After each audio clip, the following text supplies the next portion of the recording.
Yes. Yeah. Okay.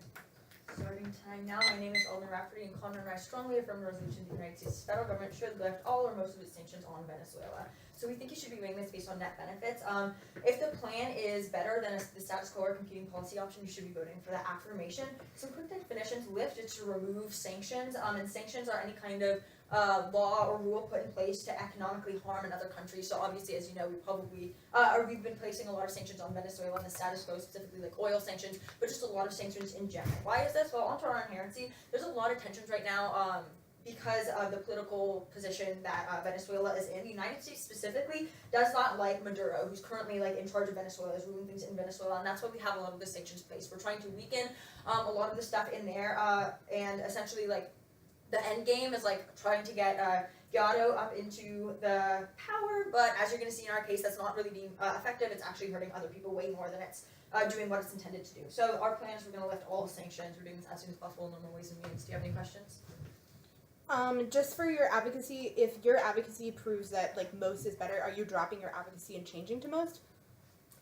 No, we're lifting all sanctions. Oh. Yeah, our plan is all sanctions. Okay. Our first contention is probably what you think of when you think of this: Venezuelan citizens. The truth is, a lot of the things we're trying to do to hurt like the elite of Venezuela, the people empowered in Venezuela, aren't actually harming them. They're doing fine. It's specifically harming Venezuelan citizens, which is a really negative thing.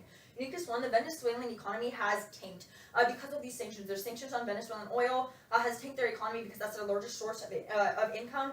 26% of reduction.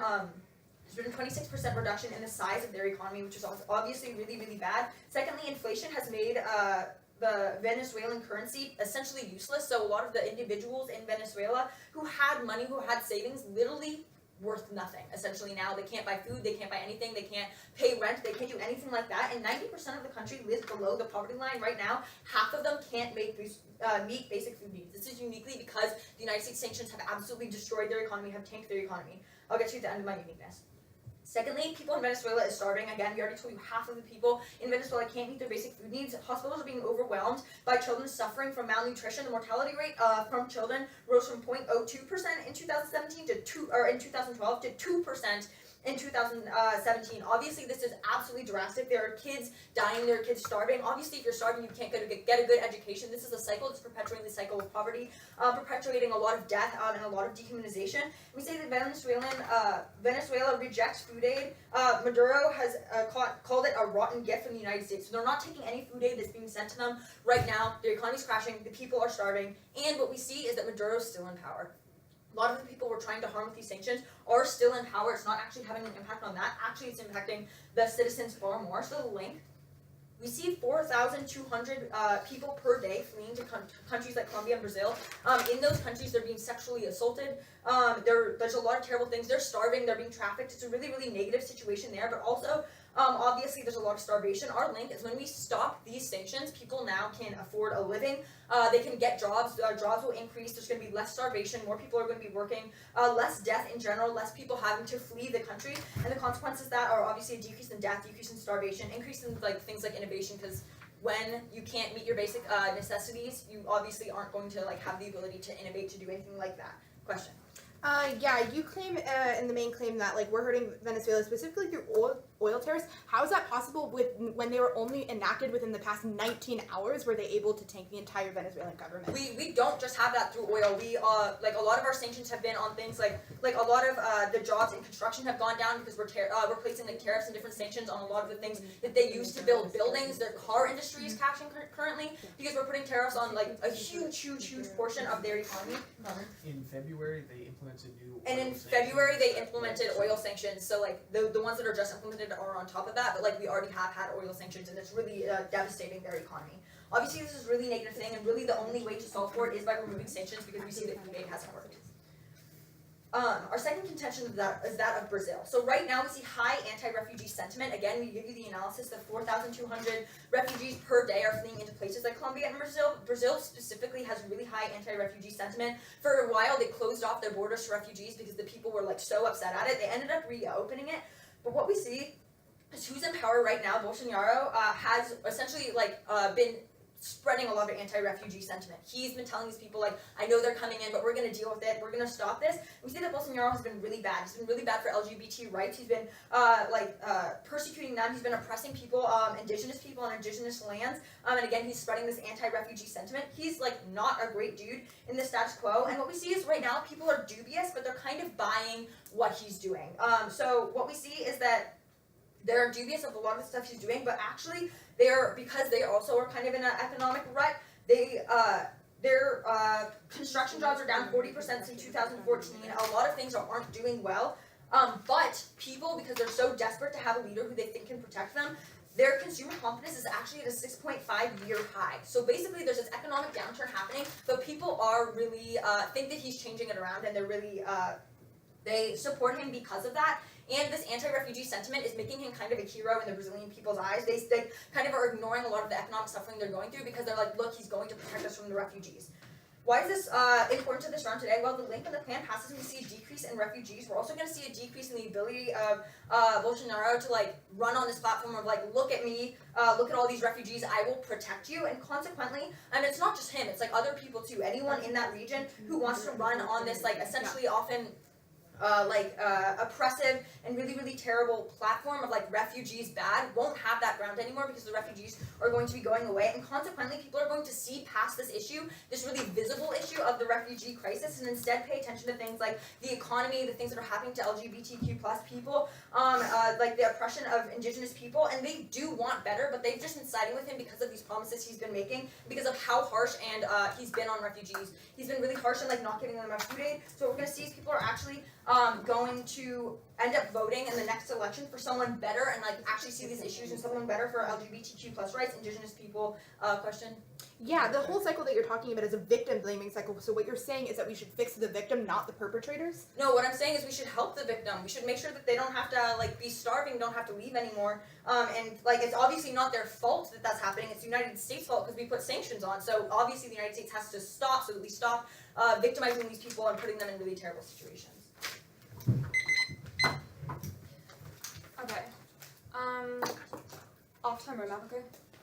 Okay, I'm going to be going over inherency, framework, and then neg-aff. Okay, perfect. Starting my time. Now, on the inherency that the affirmation laid out, this is going to be really important because the whole assumption of this is that the U.S. sanctions started this huge immigration crisis and like the downfall of the Venezuelan people. But what's really important is that Maduro blocked aid from going into to going to the citizens. That was the root of it. Is Maduro, the authoritarian regime? That is the root of this issue. Is because Venezuelan people aren't getting food, aren't getting aid, aren't having jobs under Maduro. That is the reason that this is happening, and this is the inherency. It's not the U.S. sanctions. The U.S. sanctions was a reaction to this. The U.S. sanctions was in order to remove Maduro, but Maduro was the original cause. And this is something that the affirmation case doesn't actually really head on, or like they don't actually have clash with Maduro because they're not actually like removing Maduro whatsoever. They're just dealing with the sanctions, but they're not dealing with the root cause of the problem, which was Maduro, who's actually like taking food away from his own citizens. So now onto the framework. If we're looking at definitions, we're going to do all or most as at least a majority. They agree with that in their plan. They say all, and then sanctions on Venezuela. Yeah, I think we can agree on definitions. And then on terms of weighing mechanisms, say net benefits, and you should prefer cost-benefit analysis. It takes more of the cost in case, which doesn't then exclude the minority. And net benefits, you can sometimes exclude minority when you're weighing things. So instead you should take cost-benefit analysis. Yes, they're similar, but cost-benefit analysis is more encompassing. And today we're going to present the value of longevity because this is what's going to essentially help the people the most if we can have stability over a long period of time instead of short-term stability, and then back to like this chaos. That's not going to be really effective at all. So now onto our first contention on the neg case. So sanctions essentially are the only option. In the status quo, intervening physically is not an option. What we see when we intervene physically is that it's bad for Venezuela because we have this, the Venezuelan people, because we have this military-industrial complex. When military officers or soldiers go in, we see rapes, pillages, murders, like all those things happen when the U.S. military goes in. So going in physically isn't really an option. You also see that political backstops are then decreased if we go in physically. We see that if the U.S. intervenes, then Juan Guaido, the only like truly elected and democratically elected person here, wouldn't have any like way of actually getting into office because of this. Because essentially what it allowed to do is if the U.S. physically intervenes, then what Maduro can do is say, hey, there's a reason I can use my military now. And the military is essentially all that Maduro has left. He doesn't really have civilian support, he just has the military. So if there's a reason for Maduro to use his military, he's completely capable to actually use it against his own citizens and the US soldiers. So it'll only bring more chaos and conflict to the region. So physical intervention isn't really an option in this case. So the solvency here is that you can see like a quicker collapse of Maduro, because we can take him out with these sanctions. We can essentially sweat him out. And this is going to relate back to our CP, which I'm sorry, I forgot to mention this plan text. But our counter plan text is to increase all current sanctions by 15% immediately. The agent of action is the USFG, the enforcer is the USFG, and no budget is needed for this because it's just a sanction. We're not like implementing anything new. Can you just repeat that? Oh, sure. We're going to increase all current sanctions by 15% immediately. The agent of action is the United States federal government, and the enforcer is the United States federal government, and a budget is not needed.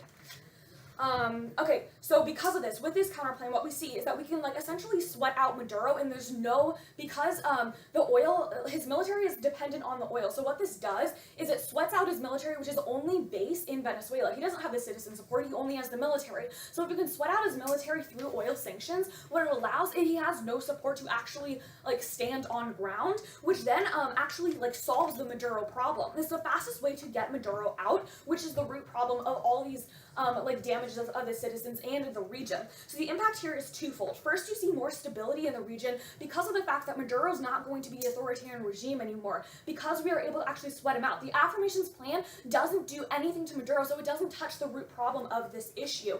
Instead, it allows for the citizens to actually overthrow and get like a democratic leader in their country, which can actually support them, give them food, allow them for employment opportunities. The second main impact here is humanitarian aid. We can see prosperity, democracy, like empowerment of the people with like employment rising. We can see all of these things when we have the authoritarian regime moved out through these sanctions because he can't stand on his own with just the military, and then the democratic leader can actually step in, which was elected by the citizens. So what we're going to be seeing here is we're going to be seeing the impacts that are actually like beneficial to the citizens and not just the authoritarian regime that's bounded on the military. Our second contention is calms immigration crisis. So in the status quo, New York Times 2019 essentially says this is the biggest migration crisis in history due to the Maduro instability. It's polarized America. It's made other South and Central American countries more polarized on immigration with a super bad refugee stigma, which is really, really bad, and we see this. And this is a huge harm because what this does is it essentially is spreading this really bad false immigration stigma around this area. So when people are fleeing Venezuela because of Maduro, they only go into more bad situations because they're essentially like blocked out, or they can't go to America or Colombia or Brazil, like my opponents have said. So the solve here is if we sweat Maduro out quickly, then we can solve it at the nip of the bud, and essentially there's no reason to flee Venezuela. The reason people flee Venezuela is because of Maduro. So if we solve the Maduro problem with sweating them out with sanctions, then we can actually get proper like humanitarian aid to these people so that they can actually get help and don't have to flee their home country. This is the first concern, because currently people are like living under bridges. They're not able to have like sanitary or health conditions that are like correct or the human right of people. So essentially the impact here is you're going to see more stability in the long run, and Venezuelans can actually turn to their home in which they can have like prosperity and peace. On to the affirmations case. On to the first contention of Venezuelan citizens. Yes, this is all happening because of the migration, and we agree with this. So we agree that in the status quo, this migration, there are issues when people have to flee from their homes. We understand that, and we agree with that status quo. But the harm here is that the affirmation doesn't actually solve for any of the harms that are stating. They're stating the status quo, and they're stating the harms, but they don't actually link into their plan of how removing sanctions actually helps. They say, oh, removing sanctions will make sure that Venezuelan people don't have to flee their homes. But the reason Venezuelan people don't have to, are fleeing their homes is because Maduro, an authoritarian regime that cuts off food supply to the people, that won't give them aid, and they're begging for food. And as they said, Maduro is like, oh, food is just like a like U.S. humanitarian aid is just like an extra like thing. It's not really like a necessity. So what we're seeing is that they're not actually solving the real root problem of Maduro here. So the impact here is that you're not actually getting a solve. So yes, they're giving all of these great status quo uniqueness, and they're giving great harms, but they're not actually solving for any of them that they're listing, which is really important because they don't actually link it to their plan of how sanctions actually like do this at all whatsoever. They have no links of doing this. And then on to their second intention of anti-immigration sentiment in specifically Brazil. Yes, this is happening with Bolsonaro, and what is specifically important is that this is happening because of the idea of the Venezuelan people having to flee their home with the whole like anti-immigration thing. Yes, it's happening, and we recognize that in our second contention. But if you cross-apply the idea that they're not actually solving the Maduro issue, which is the original issue why people are fleeing, that they're not actually getting solvency for this issue, they're not going to solve the ideologies of these people just from decreasing sanctions. There's still going to be anti-immigration. We're not going to be able to solve all the like insanely rude and discriminatory people in the world, but if we can cut off the reason why people need to flee their homes, then we can actually help them from being attacked in other countries. So what we're seeing here is you're not going to be an example of this is because of Trump and his pressure on these countries to do so that he can essentially do his whole border wall thing. What you're seeing is you're not going to see like a decrease in refugees without actually cutting down Maduro, and the only way to do that is with sanctions, which they have not refuted. So for all other things more, please vote negation.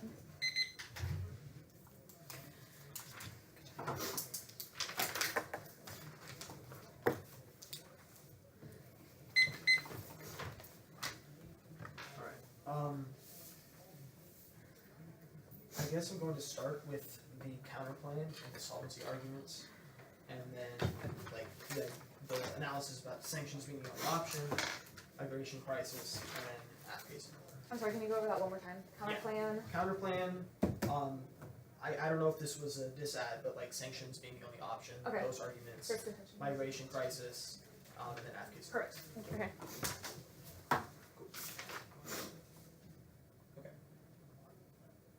The general thesis that the neg makes is that by essentially passing the counterplan and continuing a lot of what's going on in the status quo, that we're somehow going to be able to solve for a lot of the issues by putting out Maduro. We would argue that our affirmation plan actually solves better for the crisis of Maduro, and we see a higher probability of him being taken out of office in a peaceful manner that would be better for the citizens of Venezuela, while also having short-term solvency for a lot of the humanitarian crises that we see going on. Let's look to the counterplan specifically. They claim that their plan is going to be increasing sanctions by 15%. We have sanctions all over the place. I don't know what this is specifically targeting. I assume that it means oil, but that's going to be significantly minimal compared to what we already have right now, the status quo. So we can see that there's going to be very little solvency that comes directly from the counterplan. But I think the big flaw that is what comes out of their solvency argument, the idea that if we sweat out his military, he won't survive, because what they're essentially advocating for is a military coup. And what they're doing is they're specifically saying that if we empower the military, if we make them angry, then that's going to be able to solve better. But what that's only going to do is it's going to lead to a civil war. Obviously, a civil war is going to be even worse for the Venezuelan people than we already see right now in the status quo, to the point where we see multiple parties fighting, when we see international countries trying to get involved, trying to see their side win. We're going to see significant detriments, and that could even escalate globally. To the point where we see Russia right now supporting Maduro's regime, the United States coming out in favor of Guaido. We see that there's a high probability that this could become an international conflict leading to potential World War III. But more specifically, within the theater of Venezuela, we see that obviously it's going to be specifically bad when you try to work through the military in order to take out the Maduro regime, making it significantly worse through death, through even more starvation, more food is going to specifically go to the people fighting within the war. Things are obviously going to be worse for civilians. Your question? Yeah, so under the counterplan, you talk about how taking out Maduro peacefully in AF world is a better way to do that. How can the AF actually do that? Because the only protection that you have, sorry, you can't interrupt me while I'm asking you a question. The only protection that you have is removing sanctions. So how does that remove Maduro? So I'm going to answer that question. So we say that when you empower the people, when you improve their economic situation, there's actually a solvency that they're going to be able to check back on the Maduro regime. Because right now, the reason why the Maduro regime is surviving is because the people of Venezuela are so poor. Their focus is not necessarily on politics, it's on survival. It's on the fact that Venezuela currently suffered a almost week-long blackout. It's on the fact that right now half of their population can't get the food that they need in order to survive. So obviously their focus is not on fixing a lot of the problems that they have structurally within the government. But when you allow for these changes to occur by empowering the people, when you actually create change, and I'll explain this more when we get to our contentions on why the sanctions are good, we're actually going to see a higher probability that Maduro is going to be kicked out once we see a stable economy within Venezuela. Political instability is non-unique. Yeah, and political stability is non-unique. The question is whether people are going to be starving or not. Yeah, question?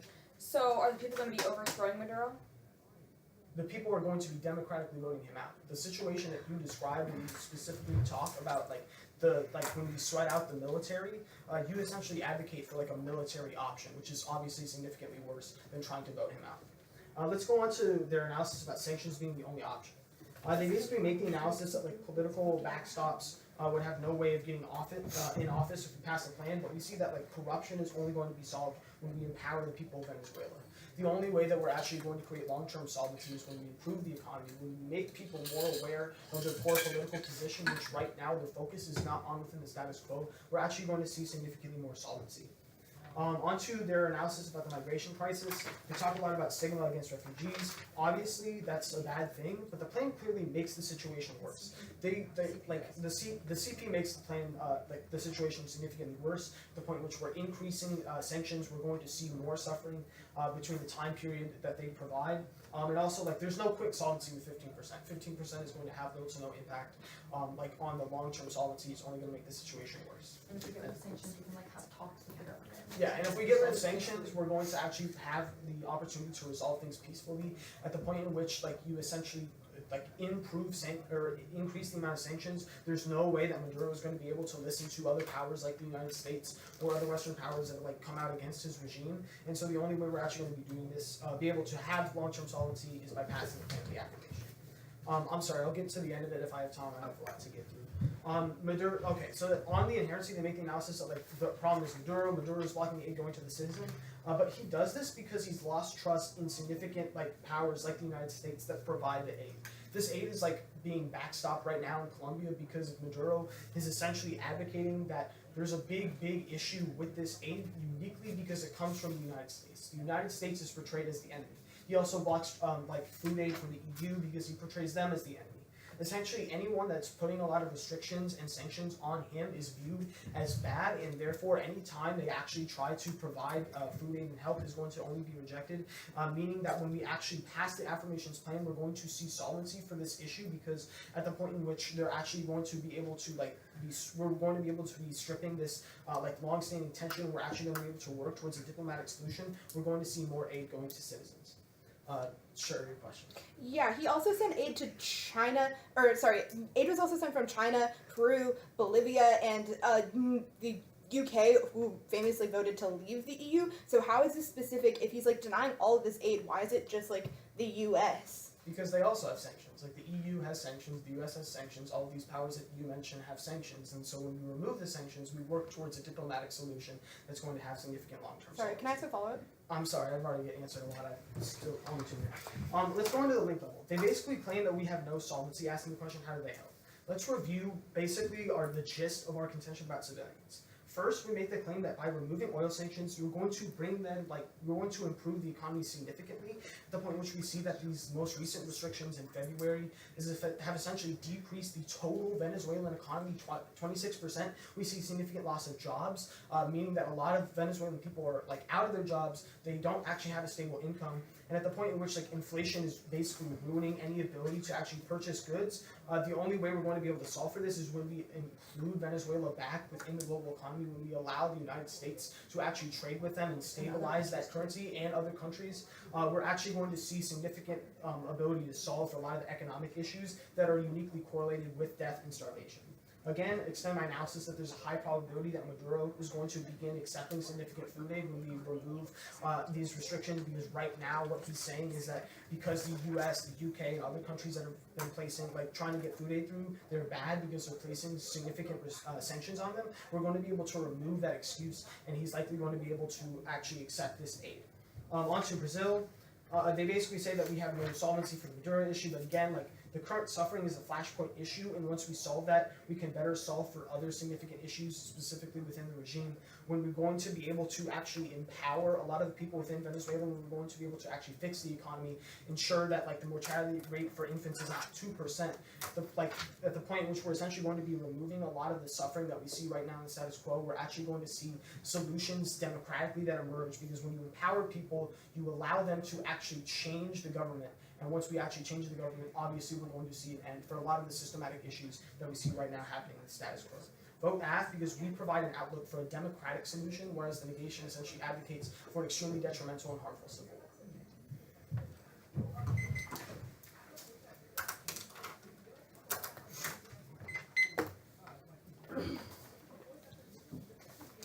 Someone is yelling over there.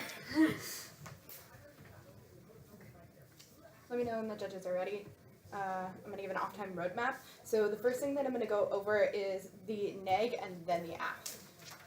I know it's unconventional. Is everybody ready? Okay, starting time now. So the first thing that I'm going to hit on is the counterplan. So, oh my god, I started so fast. Okay, so starting with the counterplan. So basically what we said is that we're going to increase all sanctions by 15% immediately. What they say is the af solves better by taking out Maduro peacefully, and they talked about empowering the people. And this is the first issue with the af plan. They said democratically vote out. The whole reason we're in, sorry for my language, but this goddamn mess is because Maduro actually faked an election for him to win as the general leader of Venezuela. There is never going to be a peaceful election unless the people overthrow Maduro and get him out of the government. Because under Maduro's government, there will never, ever, ever, ever, ever be a real election held by the people that show what they democratically want. We have been in this whole problem because Maduro has spiked a fake election, and that has led Juan Guaido to question the election in place and say, I am now the interim president because no legitimate president can be held. That is why he is the step-down leader. That is why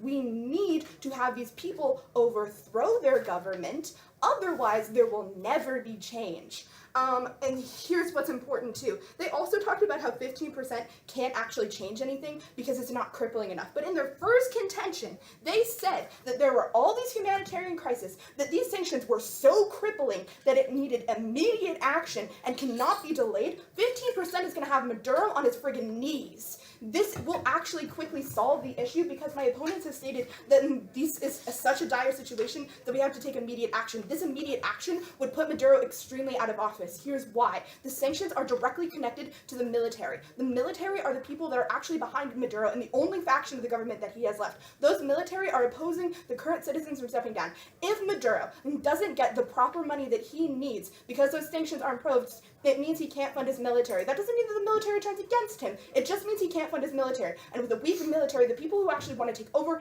can. That is what we're looking at here. That is what the counterplan solves. It lets the people actually gain power and advantage over a government that they hate. That is what we're trying to do here. There is never going to be an election. There's never going to be a democratic way to solve this. What we have to see is people take control of their government. And that's what they're going to be able to do in the neg world. On the first contention on the neg... Sorry.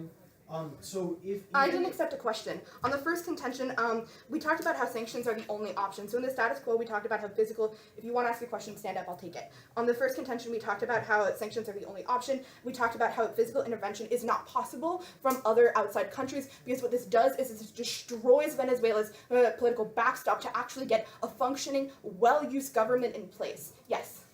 So even if we buy that the military is going to be significantly weakened, how is a population in which 90% of the people live in poverty going to overthrow a military dictatorship?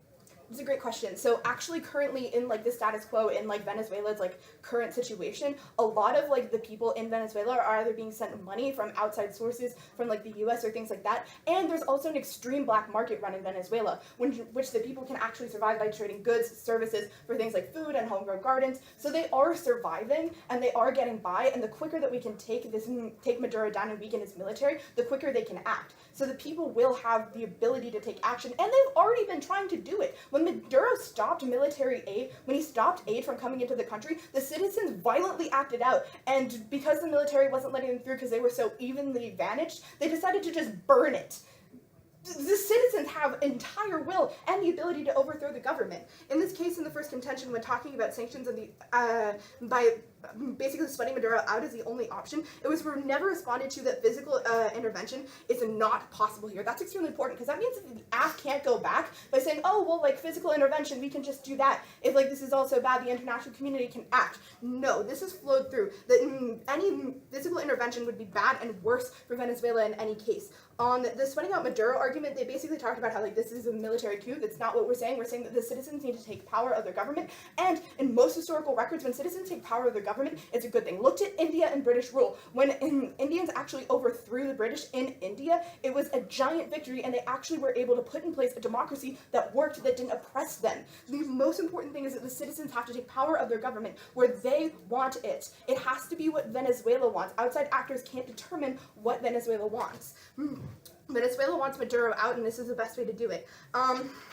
On the second tension, we talked about how migration, this is the largest migration in history. We both agree that like extreme violence against migrants is bad, especially because of Trump's rhetoric that increases that. And then we talked about Maduro, and they talked about how the CP makes migration worse, and it's just more migration. Here's the problem. The AF doesn't solve for any migration. The longer that you keep an authoritarian regime in place, the longer that we're going to see migration and immigration and refugees seeking refugee status. What we're doing is we're basically taking out Maduro, so we take out the long term of more immigrants, more migrants, more refugees. The AF only perpetuates that harm and perpetuates that world because people are still going to be fleeing if they have to live under Maduro, and especially because there's going to be no possible vote in any situation.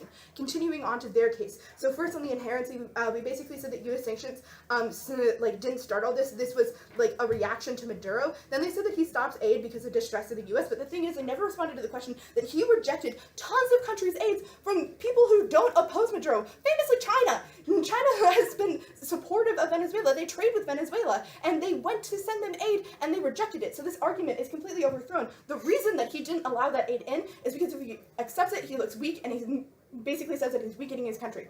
If he denies it, then he's basically saying that he's willing to starve his people. And so he has to lay in a moral background of never accepting and never denying. And so when we see this aid is a show of how Maduro is like in a moral in-between ground, or political in-between ground of not being able to really act on anything. He can't really send his military out to his people until someone else invades, and he can't really like accept aid or feed anybody because that's admitting defeat. That's admitting that he's wrong of his people. So he has to be taken out. On the first contention, they talked about how inflation. So they've talked about all these problems about like inflation and currency is useless, but we said that this doesn't solve, like all of this stuff doesn't solve the Maduro problem, because what we're going to be seeing is this is perpetuated. Maduro, before sanctions, was withholding food, starving his people, and oppressing them. So it didn't, like, he's not getting taken out by voting, and they talk about empowering the people and they'll vote him out. All of this has happened because of a false vote. So voting is simply not a possible solvency right now. So they're still linking into the Maduro problem. There's no way the AF can solve the Maduro problem in any positive solvency. All we're going to be seeing is a continued starvation, and Maduro, if we lift the sanctions, could possibly give all of that money to his military, make them more powerful, and maintain control in Venezuela. The only thing that the AF gets is more harms by lifting sanctions. Continually, they talk about how, like, solve by including in the global economy. Okay, we can still do that. We increase the sanctions. Maduro's overthrown. We can then lift the sanctions. We can encourage them into the global economy. We can still do that. We just want to do it in a way in which Maduro isn't incentivized to hold power. Also, they talk about how like jobs will increase and everything will like get so much better once we lift the sanctions. There's no links to prove this. There's no links how. This money isn't going to the people. This isn't going to make their lives better. On the second contention, they talked about Brazil. All of this Brazil issue is because of Trump pressure and Trump rhetoric. And as soon as Maduro is like out, and like as soon as Venezuelan economy and government can get better, that's when we see the end and the non-perpetuation of this like immigrant and migrant problem, which is the biggest in history. The AF only perpetuates this immigrant-migrant problem because they can't solve for the Maduro, and people will always flee an authoritarian regime. Thank you. Okay.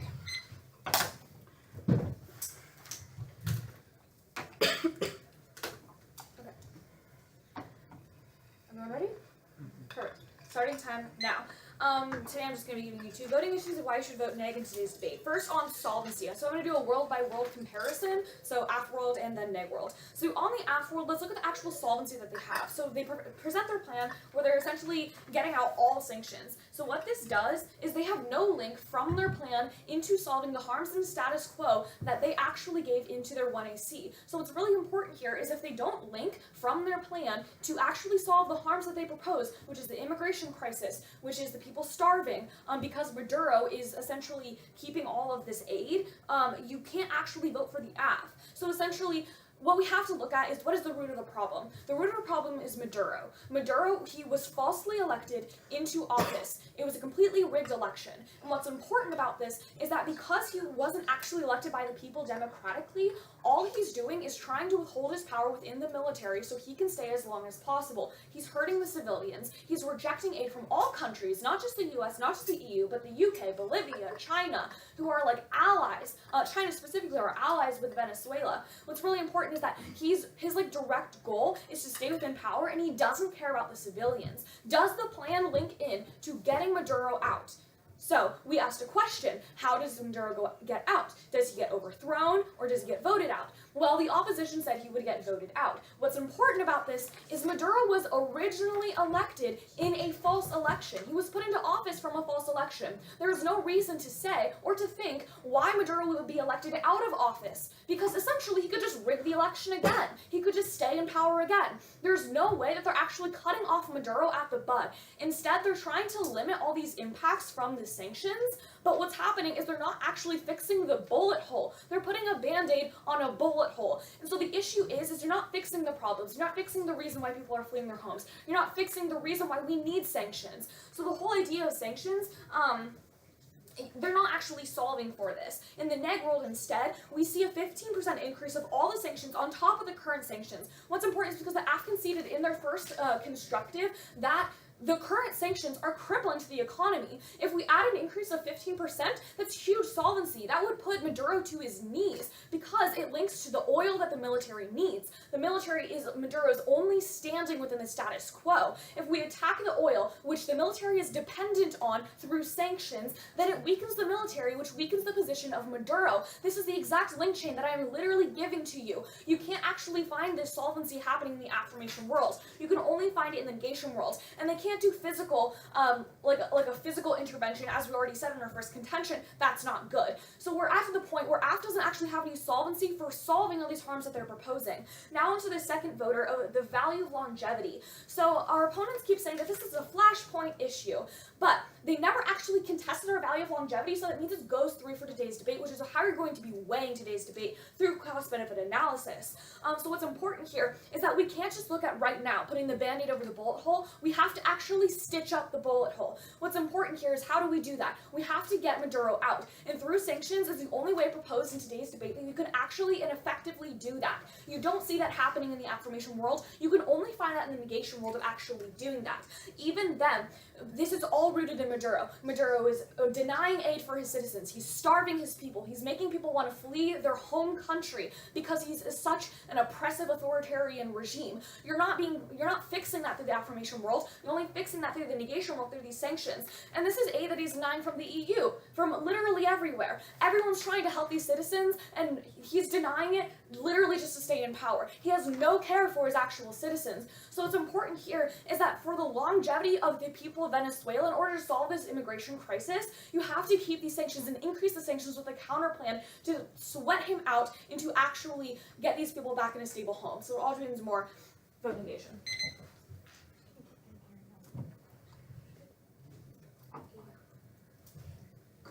I'm gonna go counter plan. I'll just go in the same order. There you go. So off one. Is anyone not ready?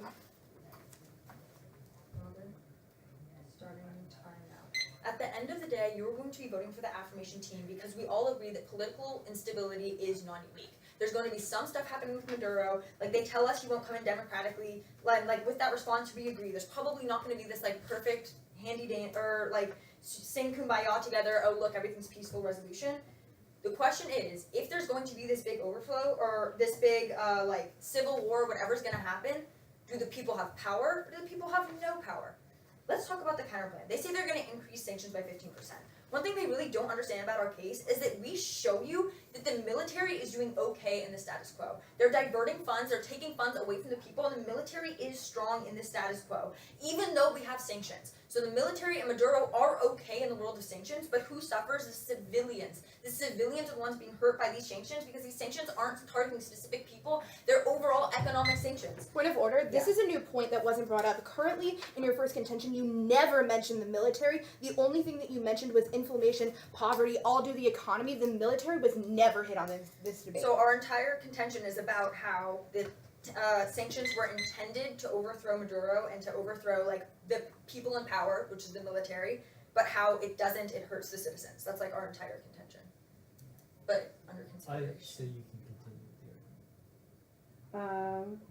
argument. We'll just take it under consideration. Reaching your time now. Literally, our entire first contention is about how the Venezuelan people are being weakened. So you're voting AF because in the world of some kind of war, some kind of political overflow, overthrow, whatever ends up happening, do the people have power? Do they have food? Can they fight or can they not fight? You're voting for AF because the only way that the people are doing okay, people aren't completely just fleeing the country instead of even staying to fight, is in the world of the affirmation. So on the CP, we tell you that this would not actually harm the military that much. And even if it did harm the military, it is completely outweighed by the impact it has on the citizens. The citizens don't have food, not only because of Maduro, yeah, he's cutting food aid, but a big impact is we tell you the inflation that's happening as a consequence of these sanctions. The money they used to use and used to buy food with now is worth nothing, and consequently they can't buy food, they can't buy water, they can't buy anything that they need to survive, and consequently that's why they haven't been able to overthrow Maduro. That's why they have no power in the status quo. That is happening, yes, a little bit because of Maduro, and even if he's there, yes, they will be suffering a little bit, but a lot less than the mass starvation that's happening right now, the 90% of people who don't have access to food. That is going to decrease substantially, and that's why you have to be voting for us. They said that the citizens are getting by. They are not getting by. They are starving. They are leaving in mass numbers, and when they leave, they're being assaulted. They are not getting by whatsoever. The military is strong. The people are weak. The only way to change that is to empower the people. That's why you vote AF. They talk about sanctions being good and don't do physical intervention. We're not advocating for physical intervention. We're saying that sanctions are hurting the wrong people. We need to empower people, and we think that there's a higher probability that aid gets to these people in a world in which we back off from Venezuela. But even if you don't buy that, the only way to empower these people to be able to take control, to take political power, is if they literally have food, which they can't buy without money. We give them money, we have them the ability to have jobs, which we tell you are crashing the status quo because the oil industry is crashing. When they have jobs, they have advocacy, they have the ability to have power. So in this scenario in which we're trying to deal with Maduro, the only way that we successfully deal with Maduro, have a probability of negotiation or a probability of overthrowing him in any type of way, is if the people have any type of power, which can't happen in the world in which they have no money because they just increased the sanctions. Let's talk about immigration. We tell you this is, again, uniquely because of the sanctions. We know that Maduro is doing bad things, but that's not the main reason people are leaving. They're leaving because they don't have any food. They literally don't have any food. They don't have shelter. They don't have anything because their money is meaningless. People have stopped. International communities have stopped trading with Venezuela, so farmers, their food isn't getting eaten. It's a big mess, and the only way that we stop this immigration crisis is by giving them the ability to, literally live in this country. Yes, Maduro might be still doing bad things, but we can't overthrow Maduro. We can't do anything to Maduro if his people don't have any power, if they're dying. How are you supposed to rebel against a leader if you literally don't have any food? That's so impossible, and that's why you have to be voting for us. They can afford food in the world of our world. They can afford less food in the world of the CP, and that's why you're voting for us. So on to the point about civilians. This kind of goes along with the immigration refugee thing. We tell you that sanctions aren't weakening Maduro, and even if they do weaken Maduro, that's minuscule compared to the amount that it impacts the entire population of Venezuela. So yes, 15%, sure, hurt Maduro a little bit, but it's not going to completely collapse him in the way that it says that they say we do. We already have huge sanctions on Maduro, and he hasn't collapsed yet. The people have collapsed so far. So looking at the status quo is the best indicator of what happens if we just repeat what we've already been doing. Maduro, yes, is weakened a little bit, but still has power. People weaken so much more, exponentially weakened more by sanctions, meaning they have no ability to overthrow him, no ability to do anything. They don't have jobs, they don't have food. When we give them jobs and they have the ability to have advocacy, have money, buy food, there's a higher probability that they can overthrow this terrible regime. And the point about Brazil, this doesn't end up being the most important thing, but at the end of the day, we tell you that we can better the situation in Brazil if we have less anti-immigration sentiment. So, even if they do weaken Maduro a little bit, exponentially outweighed by the fact that thousands and thousands and thousands of people die, there's mass refugees, and that's why you have to vote for that affirmation. He is weakened a little bit, the people are weakened exponentially.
So this round came out the way I kind of thought it would, as a split decision, which is kind of what I kind of thought would happen. Do you want to start or should I start? You can start. Okay, so this was a very close round, which is why I'm not surprised that it's a split decision. I think there's some arguments on both sides that could have been explained a little bit differently that might have changed the decision in either way.